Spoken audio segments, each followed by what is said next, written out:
Tantor Audio, a division of Recorded Books, presents Shadow Hunter by BR Kingsolver. Narrated by Madeline Dower. Before he left, Blair dropped the fact that another vampire had lost his head, and 2 werewolves were found in the same condition. He didn't use the terms vampire and werewolf, of course, but I figured it out from his description of the victims. "It seems all the murders are being committed between closing time and dawn," Blair said. I gave him a long, skeptical look, then said, "I guess that narrows it down to a bartender, a waitress, or a taxi driver. Just look for someone carrying a guillotine around." He gave me a sour expression in return. "Seriously," I said, "have you ever tried to cut the head off anything? A chicken? A rabbit? It isn't easy. Do all the dead people know each other? Are they part of the same criminal gang or something?" "You ask questions like a cop." I laughed. I just watched too much TV. Which was a lie. I didn't own a TV or a computer. Just 9 years of hunter training with the masters giving me random pieces of information and telling me to put the picture together. And why in the hell was he coming around talking to me about murdered vampires? "Lieutenant Blair, why are you coming around talking to me about this shit? Do you think I get off work and go hunting for people with fangs?" I shook my head. I'm truly baffled.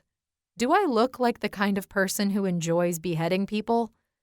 I threw up my hands and said, "Hell, do I look like the kind of girl who gets off on talking about that kind of gruesome shit? I need to work on my image." He had the good grace to look embarrassed. He put his head down, looking at his lap, but he didn't answer me. What Emily said earlier popped into my brain. I leaned across the bar. "If you want to ask me out, making me feel like a suspect is the wrong way to go about it. I'm really a normal girl. Talk to me about flowers and bunnies and sunsets." I was about as far from normal as a girl could be, but an article I read in a magazine at the bus station in Dallas said I should have goals, and living a normal life sounded like a great goal to me. Blair's head popped up, and he gave me a deer-in-the-headlights look. I turned and walked away, back into the kitchen where I didn't have to deal with him. "What's up?" Steve Dworkin asked. "Getting away from the cop," I answered. "I don't know what his problem is." Dworkin snorted, and Donnie made a rude gesture with his pelvis. "Thanks, guys," I said. "That's just what I need after dealing with Josh tonight." They both blushed, and I lost it. How the hell would you like it if a bunch of drunk, horny fools came back here and started fondling you? Well? It only took 3 steps for me to push Donnie against the wall, my hand on his crotch. "You like it? You like having someone force themselves on you? Feels good to get groped, doesn't it?"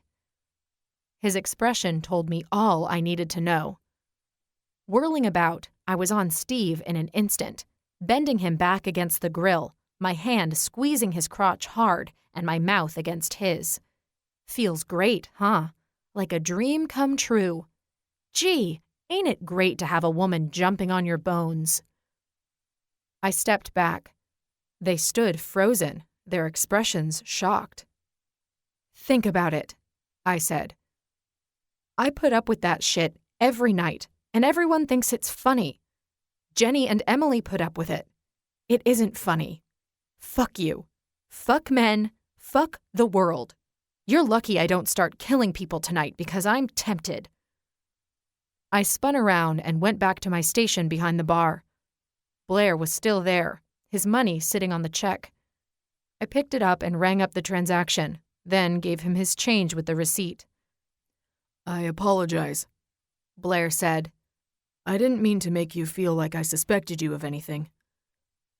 I was still pissed off. Suspected? Like suspected that I might say yes if you asked me out? Or suspected I might be a serial killer? He stared at me for a moment, then said, "If I suspected you would say yes, then I would ask you to dinner on your next night off. But so far, you haven't given me any clue that you might be interested." And so far, neither have you." We stood there staring at each other, and I gradually realized that we were being stupid. "Dinner at Delmonico's? Tuesday night?" He asked. I realized that my mouth was hanging open. I shut it. "No," I said. I took a couple of deep breaths, backing away from him. "Lieutenant Blair, I normally don't date customers, and I don't even know you.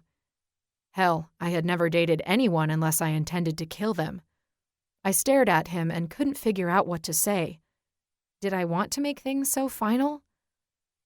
But that doesn't mean that I'll never say yes. A slight smile softened his face. "Fair enough. Good evening," he said with a bow. I watched him collect his coat and walk out into the night. He had left his change on the counter, which was a lot more than a normal tip. What in the hell was I doing? I wondered. I had never had a real date in my life. I knew how to seduce men, but I didn't know the first thing about relationships, at least about the emotional part. I understood all the mechanical parts, how to dress, what to say, when to make my moves to advance whatever agenda I was pursuing. Was I supposed to be in love to go on a date? Did it automatically mean sex? What did you do in the morning when the man was still alive? You'd probably have to talk to him. What would you talk about? I went home that night a complete mess, my mind as confused as I could ever remember. Freedom to be yourself and do whatever you wanted was a very chaotic way to live.